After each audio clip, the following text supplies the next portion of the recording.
Uyingizda qiz bormi? Bilingki Alloh sizni yaxshi ko'ribdi.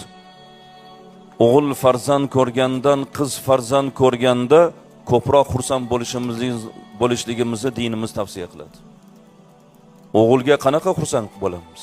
To'g'ri, o'g'il kerak, shu dunyoda tayanch, shu dunyoda boquvchi, qaruvchi. Qiz esa oxiratni tayanchi bo'ladi.